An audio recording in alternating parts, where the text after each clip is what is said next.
வாழ்க வளமுடன். ஓம் நமச்சிவாய. அனைத்து தமிழ் உள்ளங்களுக்கும் வணக்கம்.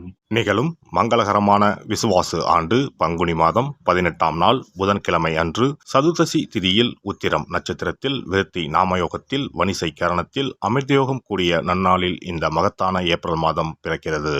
2026ஆம் ஆண்டின் 4வது மாதமான ஏப்ரல் மாதம் மிகவும் முக்கியத்துவம் வாய்ந்த மாதமாகும். இந்த மாதம் பல கிரக பெயர்ச்சிகள், சேர்க்கைகள், நட்சத்திர மாற்றங்கள் நிகழ இருக்கிறது. ஏப்ரல் மாதத்தின் முதல் வாரத்தில் செவ்வாய் பகவான் மீனராசிக்கு பெயர்ச்சியாகிறார். சூரியன், செவ்வாய் மற்றும் சனி ஆகிய கிரகங்கள் இணைந்து மங்களாதித்ய யோகம், திரிகிரக யோகம் உள்ளிட்ட யோகங்கள் உருவாக இருக்கிறது. அதே போல சுக்கிர பகவான் ஏப்ரல் மாத தொடக்கத்தில் மேசராசியில் பெயர்ச்சியடைகிறார். மாத இறுதியில் ரிஷபராசிக்குள் பிரவேசமாகிறார். புதன் பகவான் ஏப்ரல் 11ஆம் தேதி மீனராசிக்குள் நுழைந்து சதுர்கிரக யோகத்தை உருவாக்குகிறார். ஏப்ரல் 14ஆம் தேதி சூரிய பகவான் மேசராசிக்கு பெயர்ச்சியடைந்து சுக்கிரனுடன் இணைந்து சுக்கிராதித்ய யோகத்தை உருவாக்குகிறார். ஏப்ரல் 17ஆம் தேதி சனி பகவான் உத்திரட்டாதி நட்சத்திரத்தின் 3ஆம் பாதத்தில் பிரவேசிக்கிறார். ஏப்ரல் 30ஆம் தேதி புதன் பகவான் மேசராசிக்குள் நுழைய இருக்கிறார். இந்த கிரகங்களின் அமைப்பினால் உங்கள் வாழ்வில் ஏற்படக்கூடிய சுப மற்றும் அசுப பலன்கள் என்ன என்பதனையும், அசுப பலன்கள் ஏற்படுமாயின் ராசிக்காரர்கள் செல்ல வேண்டிய கோவில் மற்றும் செய்ய வேண்டிய பரிகாரம் என்ன என்பதனை பற்றியும் விரிவாக காண்போம். பிறக்கப் போகும் இம்மாதத்தில் உங்கள் வாழ்வில் வளமும் நலமும் செல்வ செழிப்பும் பெற்று வாழ்வின் உயரிய நிலையை அடைய எல்லாம் வல்ல எம்பெருமானை வேண்டி விரும்பி கேட்டுக்கொள்கிறேன். துலாம் ராசி அன்பர்களே, இந்த மாதம் புதிய ஆடை ஆபரணங்கள் சேரும். விருந்து விசேஷங்களில் கலந்து கொள்ளும் வாய்ப்புகள் உண்டாகும். கணவன் மனைவிக்கு இடையே அன்யோன்யம் அதிகரிக்கும். வெளிவட்டாரத்தில் மதிப்பு மரியாதை கூடும். அரசாங்க விவகாரங்கள் சற்று இழுபறிக்கு பின்னர் முடியும். தாய்மாமன் வகையில் எதிர்பார்த்த காரியம் அனுகூலமாக முடியும்.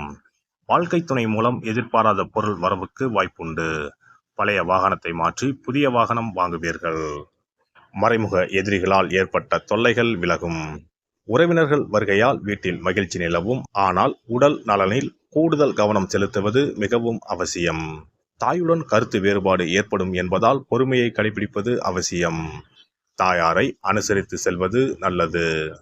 குடும்பத்தில் சில பிரச்சனைகள் ஏற்பட்டு மன அமைதியை கெடுக்கும். கூடுமானவரை குடும்பத்தினரை அனுசரித்து செல்வது நல்லது. பிள்ளைகளை அவர்கள் போக்கிலேயே விட்டு பிடிக்கவும். எந்த ஒரு செயலையும் எந்த தடையும் இல்லாமல் வெற்றிகரமாக முடிக்க முடியும். அலுவலகத்தில் பணிச்சுமை அதிகரிக்கும். எந்த ஒரு வேலையும் சற்று கஷ்டப்பட்டுத்தான் முடிக்க வேண்டியிருக்கும். தீவிர முயற்சியின் பேரிலேயே உங்கள் கோரிக்கைகள் நிறைவேறும். சக ஊழியர்களால் ஓரளவு உதவி உண்டு. தொழில் வியாபாரத்தில் கூடுதலாக உழைக்க வேண்டும். ஆனால் அதற்கேற்ற ஆதாயம் கிடைக்கும். பங்குதாரர்களால் வியாபாரத்தில் லாபம் கூடுதலாக கிடைக்கும். வியாபாரத்தை விரிவுபடுத்த வங்கி கடனுதவி கிடைக்கும். குடும்பத்தை நிர்வகிக்கும் பெண்மணிகளுக்கு மகிழ்ச்சி தரும் மாதமாகவே இருக்கும். குடும்ப பொறுப்புகளை நிறைவேற்றுவதில் சிரமம் எதுவும் இருக்காது. அக்கம் பக்கத்து வீடுகளில் உள்ளவர்கள் உதவிகரமாக இருப்பார்கள். அலுவலகம் செல்லும் பெண்களுக்கு பணிகளில் கூடுதல் கவனம் தேவை. புதன்கிழமைகளில் பெருமாள் கோவிலில் நெய் தீபம் ஏற்றுவதும், ஞாயிற்றுக்கிழமைகளில் ராகு காலத்தில் துர்க்கையை வழிபடுவதும் நன்மையை தரும். ஒரு முறையாவது குல தெய்வத்தையும் இஷ்ட தெய்வத்தையும் ஒரே நாளில் சென்று தரிசித்து வாருங்கள். கடன் பிரச்சனைகள் தீரும். குடும்பத்தில் மகிழ்ச்சி நிலவும். மன நிம்மதி உண்டாகும். சிறப்பு தொகுப்பு. கண் திருஷ்டிகள் அகன்று தடைப்பட்டு கொண்டிருக்கும் காரியங்கள் நிறைவேற செய்ய வேண்டிய பரிகாரம் என்ன என்பதனை பற்றி காண்போம். வாழ்க்கையில் நல்ல நிலையில் இருந்தவர்கள் கூட திடீரென்று பொருளாதாரம் இழந்து மன கஷ்டங்களுடன் வாழும் நிலை ஏற்படும். இந்த நிலை எதனால் ஏற்பட்டது என்று ஆராய்ந்து பார்த்தால் பெரும்பாலும் அவர்களின் மீதான கண் திருஷ்டிதான் காரணமாக இருக்கும். கல்லடி பட்டாலும் கண்ணடி படக்கூடாது என்று சொல்வார்கள் அல்லவா, அது உண்மைதான். இது போன்ற பிறரின் பொறாமை கொண்ட கண் திருஷ்டியினால் பலரின் வாழ்க்கை சிரமத்திற்கு ஆளாக நேரிடும். இது போன்ற கண் திருஷ்டிகளிலிருந்து எப்படி தப்பிப்பது? இருக்கவே இருக்கிறது எளிதாக கிடைக்கும் ஊமத்தஞ்செடி. தெய்வ சக்தி நிறைந்த செடியாக கருதப்படும் ஊமத்தஞ்செடியின் காய், பூ, இலைகள் என அனைத்தும் தீய சக்திகள் விரட்ட பரிகாரத்துக்கு பயன்படுகிறது. பொதுவாக ஊமத்தம் காய்க்கு கெடுதலை அகற்றக்கூடிய சக்தி உண்டு. நம் வீட்டில் உள்ள எதிர்மறை சக்தியை அகற்றுவதற்கு ஊமத்தங்காய் தீபம் சிறந்த பரிகாரமாகிறது. தெய்வீக மகத்துவம் நிறைந்த ஊமத்தங்காய் மற்றும் பூவையும் எடுத்துக்கொள்ளுங்கள். வீட்டுக்கு அருகில் இல்லை என்றால் நாட்டு மருந்து கடைகளில் கிடைக்கும். இந்த 2 பொருட்களையும் மஞ்சள் தண்ணீரை கொண்டு நன்றாக கழுவி விடுங்கள். சிறிது நேரம் அவற்றிலுள்ள ஈரம் போக ஆறவிட்டு பிறகு அவற்றை ஒரு மஞ்சள் துணியில் குலதெய்வத்தை வேண்டி ₹1 நாணயத்தோடு சேர்த்து முடிந்து வீட்டின் நிலைப்படியில் கட்டி தொங்க விடுங்கள். இந்த முடிச்சை வெள்ளிக்கிழமை அல்லது ஞாயிற்றுக்கிழமைகளில் தயார் செய்து வாசல் படியில் கட்டுவது சிறப்பு. தினமும் வீட்டில் தீபம் ஏற்றி காண்பிக்கும் போது இந்த முடிச்சுக்கும் காண்பிக்கவும். இதேபோல் ஊமத்தம் இலைகள் கிடைத்தால் அந்த இலைகளை சுத்தமான மஞ்சள் தண்ணீரில் கழுவிவிட்டு அவற்றை கொண்டு வீட்டில் இருக்கும் விநாயகருக்கு திங்கள் கிழமைகளில் தொடர்ந்து அர்ச்சனை செய்து வர வேண்டும். ஊமத்தம் பூவையும் விநாயகருக்கு சூட்டலாம். 3 வாரங்கள் தொடர்ந்து திங்கள் கிழமைகளில் விநாயகருக்கு ஊமத்தை இலையால் அர்ச்சனை செய்து ஊமத்தம் பூவை சூட்டி வழிபட்டால் வீட்டில் உள்ள கெட்ட சக்தி நடமாட்டம் மற்றும் கண் திருஷ்டிகள் தீரும். ஊமத்தம் செடியும் சிவபெருமானுக்கு உகந்த இலை ஆகும். இந்த ஊமத்தங்காய் வைத்து சிவபெருமானுக்கு தீபம் ஏற்றி வழிபடுவதன் மூலம் நமது பிரச்சனைகளில் இருந்து எளிதாக விடுபட முடியும். முதலில் 2 ஊமத்தங்காய்களை எடுத்துக்கொள்ள வேண்டும்.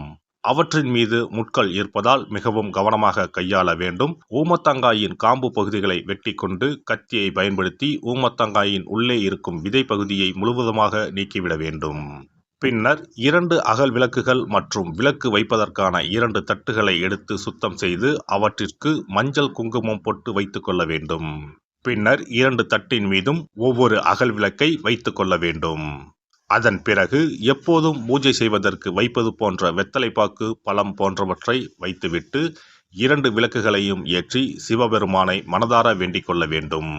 எனக்கு இருக்கும் பிரச்சனைகள் அனைத்தும் தீர்ந்து இன்பமான வாழ்க்கை கிடைக்க வேண்டும் என வேண்டிக் கொள்ள வேண்டும். இந்த பூஜையை வெள்ளிக்கிழமை அன்று தொடங்கினால் தொடர்ந்து 9 வெள்ளிக்கிழமைகள் செய்ய வேண்டும்.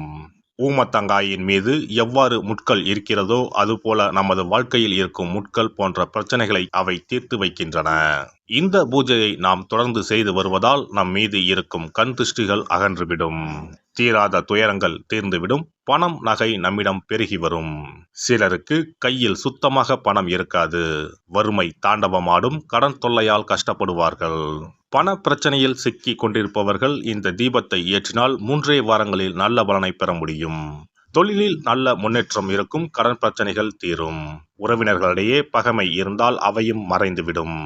நோய்வாய் உள்ளவர்கள் இந்த தீபத்தை ஏற்றுவதன் மூலம் நல்ல பலனை பெற முடியும். பொதுவாகவே எந்த பரிகாரம் என்றாலும் அதை முழு நம்பிக்கையுடன் செய்தால் மட்டுமே முழு பலன் கிடைக்கும் என்பதை நினைவில் கொள்ளுங்கள். எல்லாம் வல்ல இறையருளால் நீங்களும் உங்கள் அன்பு குடும்பமும் உடல் நலம், நீலாயுள், நிறை செல்வம், உயர் புகழ், மெய்ஞானம் ஓங்கி வாழ்க வளமுடன். இந்த வீடியோ பதிவு உங்களுக்கு பிடித்திருந்தால் லைக் பண்ணுங்க, கமெண்ட் பண்ணுங்க, ஷேர் பண்ணுங்க. மறக்காம சப்ஸ்கிரைப் பண்ணுங்க. பக்கத்துல இருக்கிற பெல் பட்டனை கிளிக் பண்ணுங்க. நன்றி, வணக்கம். ஓம் நமச்சிவாய. சிவாய